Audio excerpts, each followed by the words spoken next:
Hello दोस्तों, video शुरू करने से पहले मैं आप लोगों से कहना चाहता हूं कि जिन लोगों ने मेरे चैनल को सब्सक्राइब नहीं किया प्लीज याद से सब्सक्राइब कर लो, क्योंकि हम लोग 100 के काफी ज्यादा करीब पहुंच चुके हैं। और जैसे ही हमारे इस चैनल पर 100 के सब्सक्राइबर कंप्लीट हो जाएंगे, मैं आप लोगों के लिए Q&A वीडियोस भी लेकर आ जाऊंगा, जिसमें आप लोग मुझसे कोई भी सवाल पूछ सकते हो, मैं आप लोगों को उसका सही जवाब दूंगा। उस वीडियो में यकीनन बहुत ज्यादा मजा आएगा, क्योंकि मैं भी आप लोगों से बात करने के लिए काफी ज्यादा एक्साइटेड हूँ। अब चलो जल्दी से मेरे चैनल को सब्सक्राइब कर लो, ताकि जल्द से जल्द 100 के कंप्लीट हो जाए।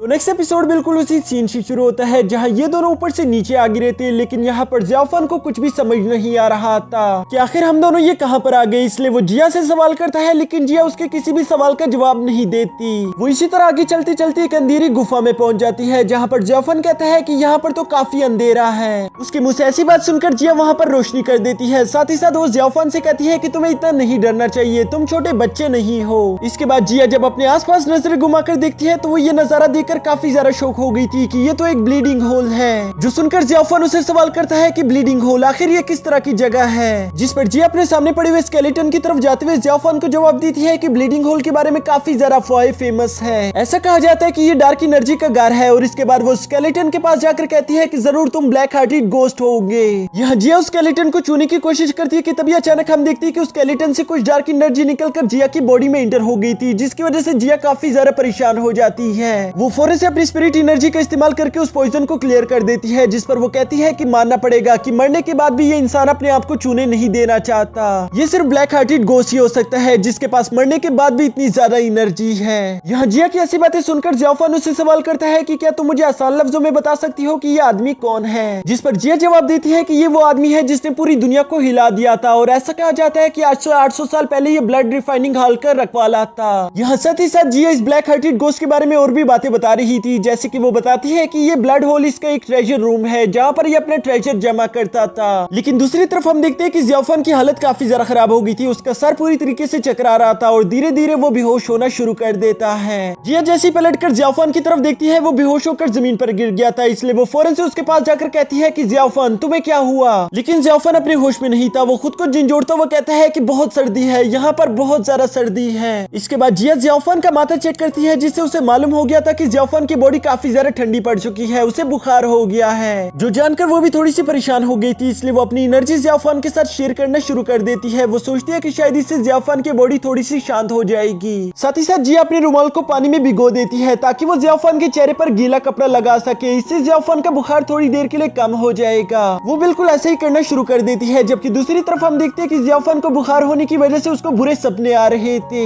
उसको अपने बचपन की वो सारी मेमोरीज दोबारा से याद आ रही थी, जहाँ पर वो देखता है कि उसके पेरेंट उसके नजरों के सामने मारे गए। साथ ही साथ वो कहता है कि नहीं, मेरे पेरेंट इस तरह से नहीं मर सकते। वो चिल्ला रहा होता है कि प्लीज कोई मेरे गांव वालों, मेरे दोस्तों को बचाओ, वो सब लोग मर रहे हैं। और यहाँ पर जियाफान कहता है कि मैं दोबारा से अकेला नहीं होना चाहता। वो इसी तकलीफ से गुजर रहा था। जबकि दूसरी तरफ जिया को भी मालूम हो जाता है कि जियाफान एक अनाथ है, इसलिए वो भी थोड़ी सी इमोशनल हो गई थी। जियाफान ठंड से दोबारा कांप रहा था, जिस पर जिया उसे गले से लगाते हुए कहती है कि तुम फिक्र मत करो, मैं तुम्हें कुछ भी नहीं होने दूंगी।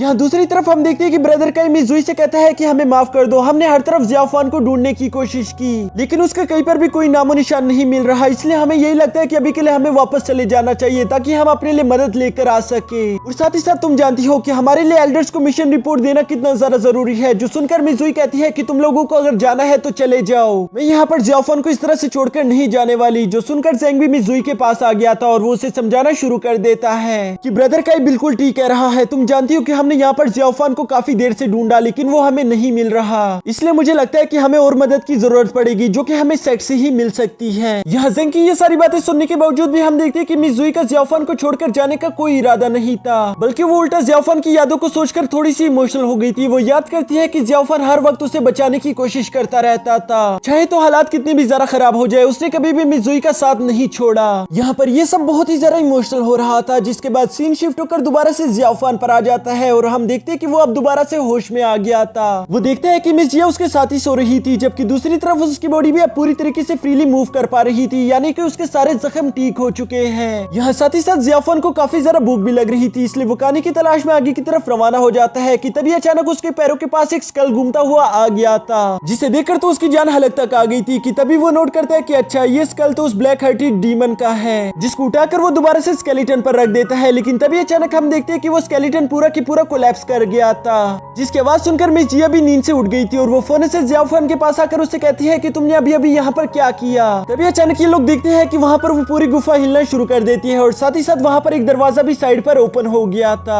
मिस जिया उस गुफा के रास्ते को देखकर काफी ज्यादा खुश हो गई थी। वो फौरन से उसकी तरफ भागते हुए जियाफान से सवाल करती है कि आखिर तुमने यहाँ पर ये सब किया क्या? हमें पहले तो ये रास्ता नहीं मिल रहा था, आखिर तुम्हें ये रास्ता कैसे मिल गया? जिस पर जियाफान उसे बताता है कि मैंने तो कुछ भी नहीं किया, मैंने तो बस उस कल को उठाकर उस स्केलेटन पर रखा था और तभी अचानक वो स्केलेटन कोलैप्स कर गया, जिसके बाद ये दरवाजा खुद ब खुद ही ओपन हो गया। यहाँ पर ये लोग इसी तरह की बातें करते हुए उस गुफा में आगे की तरफ जा रहे थे कि तभी जिया को अपने सामने दीवार पर कुछ लिखा हुआ दिखाई देता है। तो मिस जिया उसे पढ़ना शुरू कर देती है, जिसमें लिखा हुआ था कि ब्लड डिवोरिंग एक मेरी बहुत बड़ी गलती है। जबकि दोस्तों यहाँ पर मैं आप लोगों को बता दूं कि जियाफान के पास जो मैजिकल स्टिक है उस पर एक ब्लड डिवोरिंग बीड लगा हुआ है, शायद उसका इसके साथ कोई ना कोई कनेक्शन हो। यहाँ मिस जिया भी ये सब पढ़ ही रही थी कि तभी वो अपने पीछे देखती है कि जियाफान वहाँ पर मौजूद नहीं था, बल्कि वो यही घूमता घूमता आगे की तरफ जा रहा था। ये देखकर मिस जिया फौरन से उसके पीछे जाकर उसे रोकते हुए कहती है कि क्या तुम पागल हो चुके हो जो तुम यहाँ पर इस तरह से टहल रहे हो? ये एक ब्लीडिंग होल है, तुमने तो इसे अपने बाप का घर समझ लिया। वो अभी यहाँ पर इसी तरह की बातें कह रही थी कि तभी अचानक उसकी नजर दूसरी तरफ दो स्टैचूज पर पड़ जाती है, जिसे देखकर मिस जिया काफी ज्यादा शॉक हो गई थी और वो कहती है कि ये तो किंग और क्वीन के स्टैचूज है। जिसके साथ ही हमारा ये एपिसोड भी यहीं पर खत्म हो जाता है।